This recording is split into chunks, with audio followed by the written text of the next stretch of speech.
Academy के YouTube channel पर आप सभी साथियों का स्वागत है। डियर बात करेंगे बीएड वर्सेस डीएलएड का मामला माननीय सुप्रीम कोर्ट की दहलीज पर पुनः पहुंचा है। पूरी तरीके से बात करेंगे क्या नई अपडेट आ रही है, लेकिन जितने लोग चैनल पर पहली बार जुड़ रहे हैं सब्सक्राइब करके बेल आइकन प्रेस कर लीजिए। डियर आपकी स्क्रीन पर आप देख सकते हैं डायरी नंबर 38 315/2023। दरअसल ये मामला जुड़ा हुआ है Devesh Sharma versus union of India की तरफ से।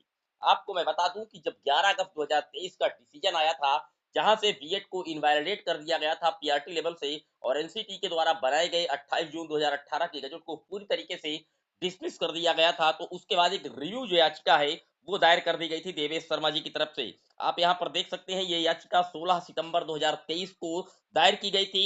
और अब इसके लिए जो एक खुशखबरी है वो देखने को मिल रही है कि इसकी जो डेट है वो 10 मई 2024 को कंप्यूटर जनरेटेड डेट दिखाने लगा है। अब आपके दिमाग में प्रश्न आएगा, सर अभी 8 अप्रैल 2024 को एटजिट रिव्यू के रूप में मध्य प्रदेश की जो एसएलपी थी एमपी वर्ग 3 की, जहां पर स्टेट गवर्नमेंट के द्वारा क्लैरिफिकेशन मांगा गया था, तो वहां पर सुप्रीम कोर्ट ने उसे एटजिट रिव्यू के रूप में लेते हुए सारे मामले को निस्तारित कर दिया है। तो फिर यह मामला क्यों पहुंचा है? देखिए डियर, वो मामला उसको सुप्रीम कोर्ट ने रिव्यू के रूप में लिया है, ना कि वो रिव्यू याचिका थी। दरअसल वो एक तरीके की क्लैरिफिकेशन याचिका थी, जिस पर यह जानने का प्रयास किया गया था कि जजमेंट किस तरीके से और कब से प्रोसीड होगा। हालांकि उस संदर्भ में जो जजमेंट है वो पूरी तरीके से क्लैरिफाई हो चुका है। 11 अगस्त 2023 के पहले के जितने भी बीएड के कैंडिडेट चयनित हैं पूरी तरीके से सेव कर दिए गए हैं, आपको पता है। और उनको 6 माह का ब्रिज कोर्स कंडक्ट करवा करके उनकी सेवाएं निरंतर जारी रखी जाएंगी। लेकिन ये जो मैटर है ये स्पेशल बेंच में जस्टिस सुधांशु धूलिया जी की बेंच को रेफर किया गया है।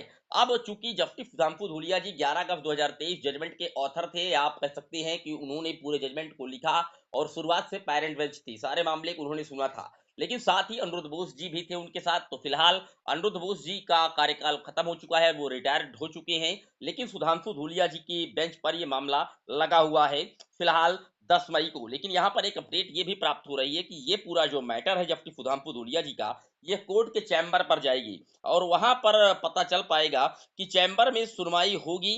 वकील इसमें आर्गुमेंट नहीं कर पाएंगे, फाइल एक्सेप्ट या रिजेक्ट होने के चांसेस बन रहे हैं। ओपन कोर्ट में यह मामला सुना नहीं जाएगा, क्योंकि ऑलरेडी आप जानते हैं इस पूरे मामले को निस्तारित कर दिया गया है। यहाँ पर देवेश शर्मा जी ने एक रिव्यू याचिका लगाई है कि चूंकि सुप्रीम कोर्ट के पास अपनी एक विशेष पावर होती है कि वो अपने जो जजमेंट होते हैं उसको बदलने का, उसको ओवर रूल करने का उसके पास एक विशेष अधिकार होता है। इसी के तहत उन्होंने रिव्यू याचिका लगाई है। अब बात कर लेते हैं छत्तीसगढ़ भर्ती शिक्षक भर्ती का, जहां पर आप जानते हैं कि 11 अगस्त 2023 के बाद वहां पर बीएड के कैंडिडेटों को नियुक्ति पत्र मिला हुआ है और बाहर करने का वहां पर आदेश भी 6 सप्ताह के अंदर, अभी आपने देखा था कि छत्तीसगढ़ राज्य की हाईकोर्ट के द्वारा दिया गया था।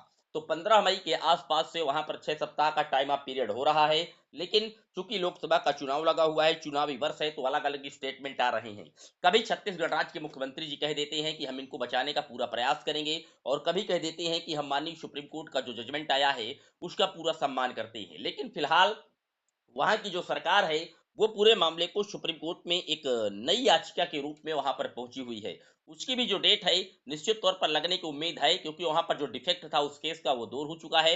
और जल्द ही छत्तीसगढ़ राज्य की शिक्षक भर्ती का जो मैटर सुप्रीम कोर्ट पहुंचा हुआ है, जहां पर बीएड को कहीं ना कहीं निराशा हाथ लगी है छत्तीसगढ़ राज्य की हाईकोर्ट के द्वारा, डिफेक्ट दूर हुआ है। सुप्रीम कोर्ट में जल्द ही उसका भी जो केस है वो लिस्ट होने की संभावनाएं बन रही हैं। फिलहाल ये था आज का ऑथेंटिक अपडेट। कैसा लगा कमेंट जरूर करिएगा।